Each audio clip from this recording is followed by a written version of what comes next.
ജന്തർ മന്ദറിലെ പോരാട്ടം വിജയം കണ്ടതിന്റെ ആഹ്ലാദം രാജ്യമെങ്ങും അലയടിക്കുന്നുണ്ട്. ഇന്ന് ഇടത് വിദ്യാർത്ഥി സംഘടനാ നേതാക്കളെ അഭിനന്ദിച്ചുകൊണ്ട് CJP നേതാക്കൾ തന്നെ പോസ്റ്റ് ഇടുന്നത് നമ്മൾ കണ്ടു. സമരത്തിന് പിന്തുണ പ്രഖ്യാപിച്ചുകൊണ്ട് DYFI ദില്ലി ചലോ എന്ന പേരിൽ ട്രെയിൻ യാത്ര സംഘടിപ്പിച്ചിരുന്നു. 500ഓളം പ്രവർത്തകർ വിവിധ ട്രെയിനുകളിലായി രാജ്യ തലസ്ഥാനത്ത് ഇപ്പോൾ എത്തിച്ചേർന്നിട്ടുണ്ട്. അവരുടെ യാത്രാ മധ്യയാണ് ഏതായാലും ഈ സമരം അവസാനിപ്പിച്ചത്. പക്ഷേ ധർമ്മേന്ദ്ര പ്രധാന്റെ രാജി സംഭവിച്ചതിൽ അവർ സന്തോഷവാന്മാരാണ്. സമരത്തിൽ പങ്കെടുക്കാൻ എത്തിയവർ കൂടിയാണ് അവർ. ഏതായാലും സംഘർഷഭരിതമായ ഘട്ടത്തിലാണ് യാത്ര തുടങ്ങിയതെന്ന് DYFI നേതാക്കൾ പറയുകയാണ്. ട്രോളുകൾ തയ്യാറാക്കി പരിഹസിക്കുന്നവർ സമരത്തിന് വരാൻ പോലും ആഗ്രഹിക്കാത്തവരാണെന്ന് DYFI നേതാക്കളായ M. വിജിൻ MLAയും M. ഷാജിറും റിപ്പോർട്ടറിനോട് പറഞ്ഞു. ദില്ലി ജന്തർ മന്ദറിലാണ്. ഇവിടെ DYFIയുടെ നേതാക്കൾ എത്തിയിട്ടുണ്ട്. DYFI നേതാക്കൾ പുറപ്പെടുമ്പോൾ സമരം നടക്കുകയായിരുന്നു. അതിനിടെ വെച്ച് തന്നെ സമരം അവസാനിപ്പിച്ചു. ഇപ്പൊ വിജിനുണ്ട്, ഷാജറുണ്ട്. എങ്ങനെയാണ് ശരിക്കും നിങ്ങൾ അവിടെ നിന്ന് പുറപ്പെടുമ്പോൾ സമരം ഉണ്ടായിരുന്നു, അതിനിടയിൽ വെച്ച് തന്നെ സമരം അവസാനിപ്പിച്ച് ധർമ്മേന്ദ്ര പ്രധാന്റെ രാജി വന്നു. ഇനി എങ്ങനെയാണ് നമ്മുടെ അടുത്ത പരിപാടി? എത്ര പേര് വന്നിട്ടുണ്ട്? ഡൽഹിയിൽ ഐതിഹാസികമായ വിദ്യാർത്ഥി യുവജന പോരാളികൾക്ക് പിന്തുണ അർപ്പിച്ചുകൊണ്ട് തന്നെയാണ്, ഐക്യദാർഢ്യം പ്രഖ്യാപിച്ചുകൊണ്ടാണ് കേരളത്തിൽ നിന്നും DYFIയുടെ നേതൃത്വത്തിൽ ഒരു 500ഓളം യുവജനങ്ങൾ ഈ സമരത്തിൽ പങ്കെടുക്കാൻ വേണ്ടി തന്നെയാണ് 23, 24 തീയതിയിൽ പുറപ്പെട്ടത്. അതിൽ ചിലർ ഈ സമരവേദിയിൽ എത്തിച്ചേർന്നിരുന്നു. പക്ഷെ ബഹുഭൂരിപക്ഷം ആൾക്കാരും യാത്രാമധ്യയാണ് സമരം അവസാനിച്ചിട്ടുള്ളത്. പക്ഷേ ഈ ഉജ്ജ്വലമായ സമരത്തിൽ പങ്കാളിത്തം വഹിക്കാൻ വേണ്ടി DYFI തീരുമാനിച്ചു. തുടക്കം മുതൽ തന്നെ ഈ സമരം ആരംഭിച്ച് അതിന് ആദ്യഘട്ടം തൊട്ട് തന്നെ DYFIയുടെ അഖിലേന്ത്യാ പ്രസിഡന്റ് സമരവേദിയിൽ സന്ദർശിക്കുന്നു. അവരിന്ന് സെക്രട്ടറിയുണ്ട്.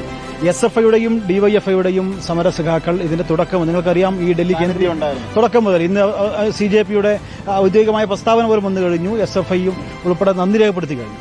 DYFI സമരത്തിൽ പങ്കെടുക്കുമ്പോൾ ഞങ്ങൾ ഈ സമരത്തിലേക്ക് പുറപ്പെടുന്നൊരു ഘട്ടം 23-ന് നമ്മൾ തീരുമാനമെടുത്ത് പുറപ്പെടുമ്പോൾ വളരെ ക്രിട്ടിക്കലായിരുന്നു കണ്ടീഷൻ. ഇവിടെ എല്ലാം കടകൾ അടച്ചിടുന്നു, ആംബുലൻസുകൾ നിരത്തി വെക്കുന്നു. ഡൽഹി പോലീസിന് ഏത് തരത്തിലും ഒരു തീവ്രവാദികളെ ആക്രമിക്കുന്ന പോലെ സമരത്തെ അടിച്ചമർത്താൻ വേണ്ടി കേന്ദ്ര നിർദ്ദേശം കൊടുക്കുന്ന ഘട്ടത്തിലാണ് ഈ വിദ്യാർത്ഥി സമരത്തിന് ഒരു പിന്തുണ കൊടുത്ത് ആ സമരത്തിന്റെ ഭാഗമായി വേണ്ടി കേരളം തീരുമാനിച്ചത്. അങ്ങനെ കേരളത്തിൽ നിന്ന് DYFIയുടെ 500ഓളം സമര വളണ്ടിയർമാർ ഇവിടെ പുറപ്പെടുന്നു. ട്രെയിൻ യാത്രാമധ്യയാണ് ഞങ്ങൾ ഈ സമരം അവസാനിക്കുന്നത്. വളരെ സന്തോഷമുണ്ട്. കാരണം ഈ സമരത്തിൽ പങ്കുചേരാൻ വേണ്ടി പറ്റിയെന്നുള്ളത് കൊണ്ട് തന്നെയാണ്. സമരത്തിന്റെ ഭാഗമായി DYFI ഉണ്ടായിരുന്നു. സമര വളണ്ടിയർമാർ ഡൽഹിയിലേക്ക് ഒഴുകുന്ന ഒരു ഘട്ടത്തിലാണ് കേരളത്തിൽ നിന്നും 500ഓളം DYFI സഖാക്കൾ കടന്നു വന്നിട്ടുള്ളത്. ആ സമരം വലിയ വിജയം നേടി. ഇനിയിപ്പം നാളെ ഇതിന്റെ സമരത്തിൽ പങ്കെടുത്ത സഖാക്കളെല്ലാം പങ്കെടുപ്പിച്ചുകൊണ്ട് ഒരു വിക്ടറി സെലിബ്രേഷൻ നടക്കുകയാണ് സുർജിത് ഭവനിൽ. അതിൽ കൂടി പങ്കെടുത്തുകൊണ്ടാണ് DYFIയുടെ സഖാക്കൾ തിരിച്ചു കേരളത്തിലേക്ക് പോവുക. ശരിക്ക് നിങ്ങൾ അവിടെ നിന്ന് പുറപ്പെട്ടപ്പോൾ സമരം ഉണ്ടായിരുന്നു, ഇപ്പോഴേക്ക് സമരം അവസാനിച്ചു. അപ്പോ DYFI നേരത്തെ തന്നെ ഇതിന്റെ ഭാഗമായി പങ്കെടുക്കുകയും ചെയ്യുന്നുണ്ട്. ഒരു വിക്ടറി സെലിബ്രേഷൻ ആണ്.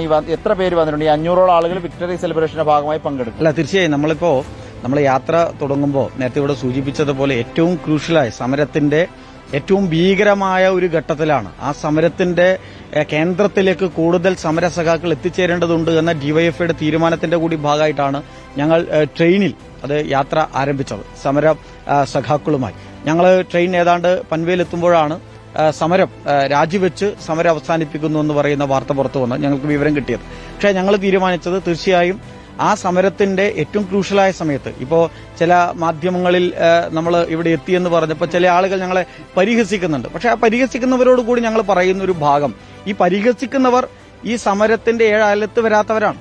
ഈ പോലീസിന്റെ ലാത്തി ചാർജും ടിയർ ഗ്യാസ് ഒക്കെ കണ്ടു തന്നെയാണ് ഇറങ്ങി. തീർച്ചയായും അത് തന്നെയാണ്.